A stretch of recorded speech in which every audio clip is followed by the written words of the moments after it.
All right. As you see, me and the little brother are at the cigar lounge chilling, and we decided to go ahead and press that record button to discuss what our thoughts were about WWE's Wrestlepalooza last night. Now, from a scale of 1 to 10, what would you give it? I'm gonna give it. That was like a smooth 7.5. I'll give it like a 7.5. Yeah. And I say that just because like I feel like some matches could have been a little bit more, Okay. but it kept my eyes on the screen. All right. So it Okay. kept me entertained a little bit. All right, so we're going to go down the list of matches. So the first match of the night, as you know, was Brock Lesnar versus John Cena. Now, I thought that John Cena was going to pull off the victory, but he didn't. That was a massive beatdown. I know that people online were talking about how upset they were with Triple H and how they doing, John Cena's farewell tour, and he probably should have won. I thought that he should have won that match too, because he was only 2-4 against Brock Lesnar. All right, now he only 2-5. So yeah, that was a massive beatdown. But I kind of saw Brock winning though. Like when Paul came out and introduced him, I was like, okay, we got something here. Which means like Brock must be here. He's gonna be here for a minute. Mm-hmm. So if he's gonna be here for a minute, they might be trying to build up a storyline. Oh, do you see how in shape Brock Lesnar? Dog, he's like 48, 49 years old. That's motivation to keep going to the gym, For bro. real. That is motivation to keep going to the gym. That was ridiculous. Like whether he's on roids or not, it don't even matter, bro. Just the fact that he looked like that and can move like that. Yeah. Like, yeah, that was a decent match. I liked it. I mean, I always like seeing John Cena get his ass whooped from time to time too. So yeah, it was cool. All right, so the next match. What was the next match? The Usos? The Usos versus the Brawns. That shit was insane. Yeah, that was probably match wow. That match was going crazy. Boy, and then Jey Uso got cut up at the end, and blood was everywhere. That kind of did it for me, bro. Like, that right there, even though they say it was accidental, I don't even care, bro. That was part of the match for me, bro.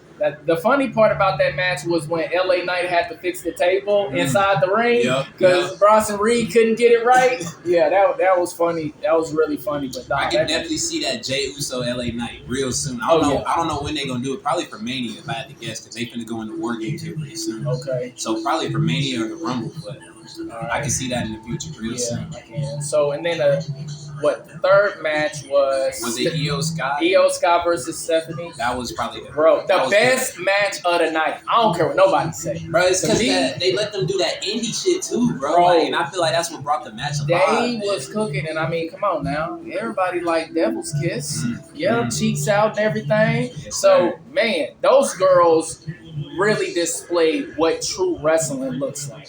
I mean, the way that they had their chemistry on point, all of those reversals that they were doing, I mean, they did everything. Yeah, it looked for real. Yeah. And they dead ass looked for real. Yeah. And either way, rather Stephanie won or Io won, you couldn't go wrong with either one. Yeah. You can't go wrong with either. But I had my money on Stephanie, of course, because I wanted to see her as champion. Plus, I want to see her and Rhea Ripley go at it.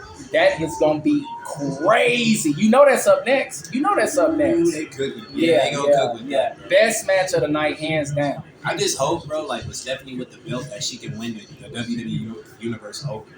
Meaning, like when she comes out, she gets more than a pop. Like it's more than that. Meaning, like when she comes out as champion, she's not dope like a Damian Priest or like a what you call like a Gunther. You know what I'm saying? Yeah. So I hope it's not like that, and the crowd can get her into her role. And we actually see something. We actually see her going on a run with that belt instead of her dropping it. No, she don't need to drop it. She need to hold on to that one for a minute, man. She is the future.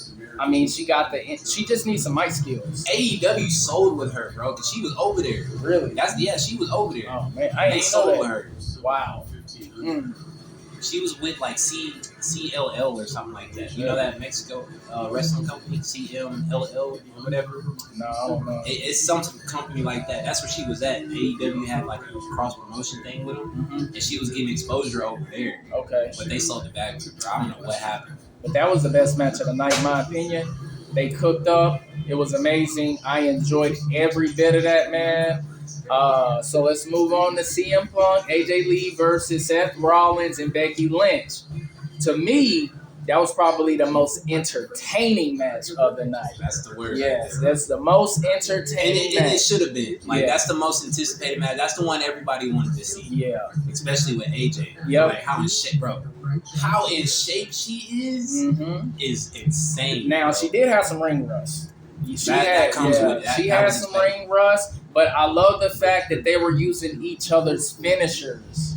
You know, that was super dope. Yeah. I really like that. The little cross, like Seth going up against AJ for a little bit, putting him into submission, then Becky coming back against Punk. Yeah. The whole thing, how they planned it out was just how it needed. Yeah, it was perfectly choreographed.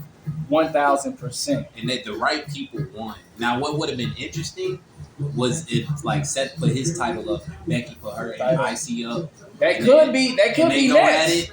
I thought that's what they were going to go with at first. But, you know, because AJ had the title around her for a few weeks or whatever on SmackDown, so that's kind of the line I thought they were going with. Like, okay, Seth might put his title up there at Wrestlepalooza. Because shit, they said that Wrestlepalooza, they wanted it to be like another SummerSlam or another WrestleMania. Okay. So that's kind of where I thought they were going. But Punk already said, like, yo, I'm coming for that title. So yeah, that's true. I don't know if we're going to see that at the next pay-per-view. Because I know at War Games it's going to be 5v5. So we're not going to see that there. And I think after War Games, we don't get another pay-per-view till next year.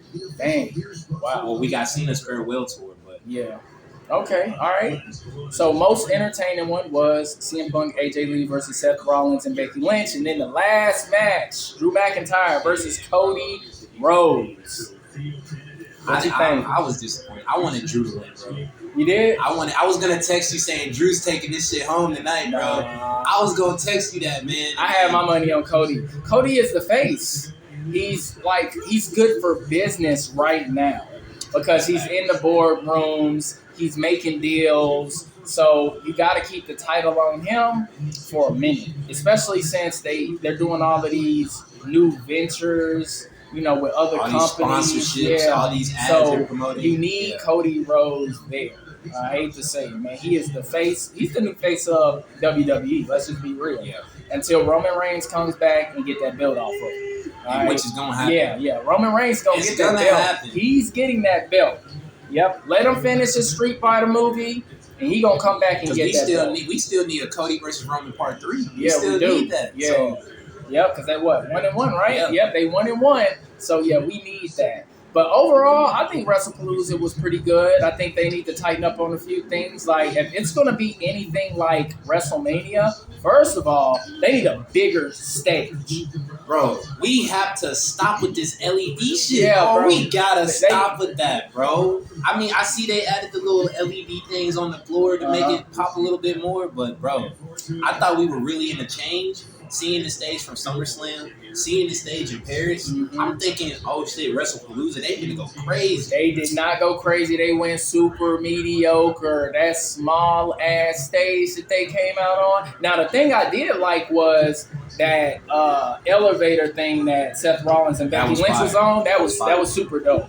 But shoot, they didn't have a lot of room to do anything else as far as entrances are concerned.